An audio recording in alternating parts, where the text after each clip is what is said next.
Okay, well, let's talk now about the frontal eye fields. So the frontal eye fields are a region here in the anterior part of the premotor cortex, in the posterior part of the superior frontal and middle frontal gyri. So they're probably just outside of the precentral gyrus in a region that we call Brodmann's area 8. Now there's some concern as to whether the frontal eye fields that have been described in non-human primates are exactly in the location that we would predict in the human brain based on these non-human primate studies. But I think this is a somewhat controversial question. Don't be surprised if some might say that the frontal eye fields are actually in Brodmann's area 6, which is what we usually associate with the premotor cortex. But the non-human primate literature would put it just a bit more anterior in what we call Brodmann's area 8, which is localized right about here in the anterior part of the premotor cortex. So the frontal eye fields are important in directing our gaze towards a visual target that we actually choose to look at. So we make a decision, we generate a motion plan, which is common to what is going on in the premotor cortex, and then we execute that plan. And the execution of the plan involves descending projections from the frontal eye fields to the ipsilateral superior colliculus and to the contralateral gaze centers of the reticular formation. The paramedian pontine reticular formation in the pons for horizontal movement, and a vertical gaze center in the midbrain or the mesencephalon for making vertical eye movements. Now, the fact that the frontal eye fields projects to both the superior colliculus and the gaze centers in the brainstem suggests that there may be some redundancy to the means by which circuits of upper motor neurons control eye movements. And in fact, that may be the case. What we know from studying animal models and even from studying clinical patients is that damage to either the superior colliculus or the frontal eye fields can result in a deficit in saccadic eye movements. But over some period of time, typically a couple of months, that deficit seems to go away, and saccadic eye movements are now relatively normal. And so it appears as though this redundancy allows the function of one structure to be compensated for by the increased capacity of the other to direct the positions of our eyes in the orbit. But nevertheless, there is an important distinction that I want to make between the operation of the frontal eye field and the superior colliculus. Concerning the frontal eye field, I want you to think of the intentional saccade. That is, you actually intend to make a movement. I might ask you to look and see what time it is. And so you need to decide, okay, where is my nearest clock and where do I need to look in order to see what time it is? So you generate a shift of your gaze towards that new visual target. So that's a saccade that you intend to make. So that's a frontal eye field function, and the frontal eye field in one hemisphere is going to drive your gaze to the opposite side. So that's important to keep in mind if you're in a clinical setting and you're taking care of a patient that perhaps has had a stroke in this anterior part of the premotor cortex. You may notice that this patient doesn't generate a lot of voluntary eye movements across the midline to the side opposite the stroke. And that knowledge should inform you about how you approach that patient.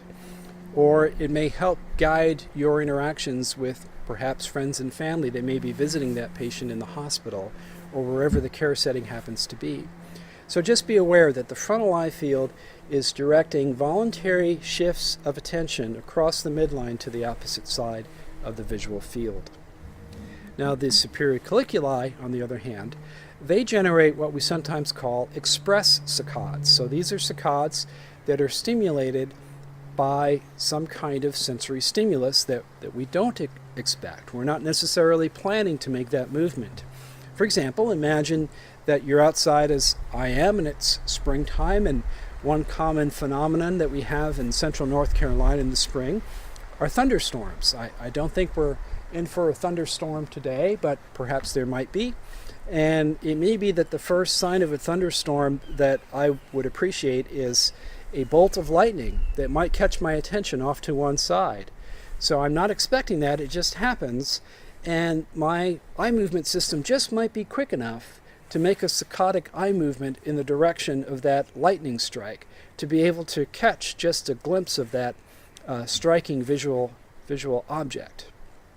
Well, that's an example of an express saccade. I didn't intend to make it, but the sensory stimulus grabbed my attention and induced a reflexive shift of my gaze in the direction of that stimulus. Well, the same may be true if the first sensation concerning the impending thunderstorm was not the sight of a lightning bolt, but the sound of thunder. If there should be a thunderclap off in the distance, I may find myself turning eyes and head and neck in the direction of that auditory stimulus. So that would be an example of the auditory pathway providing input to the superior colliculus and generating the appropriate shift of eyes, head, and neck. Well, let me conclude by simply stating that, like all upper motor neuron systems, the frontal eye fields in the superior colliculus are subject to modulation via circuitry that runs through the basal ganglia and even through the cerebellum. In the basal ganglia, there are circuits that constitute their own functional stream that run through the caudate nucleus, and for the palatal portion of this circuit, the substantia nigra pars reticulata. And this circuit is important for modulating the expression of saccades. So in order to make a saccade, we need to disinhibit the superior colliculus, or disinhibit the thalamic connection to the frontal eye field, in the same way that we talked about the role of the basal ganglia in disinhibiting other aspects of movement. Well, you can imagine that if you've got a problem where there's insufficient inhibition coming out of the substantia nigra pars reticulata, we may be making eye movements all over the place because we can't control them. We can't suppress the unwanted movements. That very well may be the case should there be a problem in the circuitry of the substantia nigra pars reticulata. One might also have a Parkinsonian condition relative to the ability to generate spontaneous saccades. And unfortunately, that can be the case if there's insufficient dopamine operating in the circuitry of the head of the caudate nucleus. The cerebellum plays a role in modulating the output of these upper motor circuits. And sometimes those of us that have a prescription for glasses or contact lenses, we have to make a change.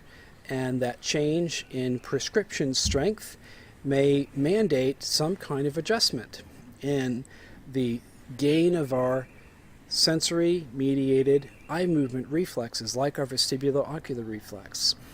Perhaps you've gotten a new pair of glasses and your optometrist or ophthalmologist has said, now be careful going downstairs for a day or so until you get used to it. Well, what that practitioner is really saying is give your cerebellar circuitry time to implement an adjustment that will allow the gain of your vestibulo-ocular reflex to now be properly matched to the magnification of the sensory world that's passing through your lenses. Well, it's a lot easier just to say be careful on those stairs, but really what's going on here is that the cerebellum is adjusting the gain of the vestibulo-ocular reflex in order to make the appropriate amount of eye movement that's necessary to maintain fixation. And in the case of getting a new pair of glasses, the degree of magnification of that world may have been changed. Well, the basic point here is that the upper motor neurons that control eye movements in the frontal eye fields and in the superior colliculus are subject to modulation by circuits of the basal ganglia and the cerebellum, just like all the other upper motor neurons. And in fact, I think we've learned more about how all this works for the study of eye movements than we have for just about any other type of movement, which again demonstrates the value of knowing something about the eye movement system, whether you're a neuroscientist or a clinician. Eye movements are very important in helping us to diagnose neurological problems, and they're very instructive for understanding how sensory signals are turned into motor commands. Well, that's it for now. And if you're keeping pace in the order at which these videos are being presented to you, you'll know that we're almost done with Unit 4. And what comes next in our final installment in our consideration of motor control is a session on the visceral motor system, otherwise known as the autonomic nervous system. So I'll look forward to talking to you then, and otherwise, I hope you enjoy your studies. Thank you for your consistent efforts to date. I know it's been a long haul already, but we're almost done with Unit 4. We're almost done with our consideration of sensory and motor function, and that will give us a little breathing room as the course concludes, thinking about the changing brain across the lifespan, and finally the basis of higher brain function and cognition. Okay, so continue to work hard and study well, and I look forward to interacting with you in the discussion forum.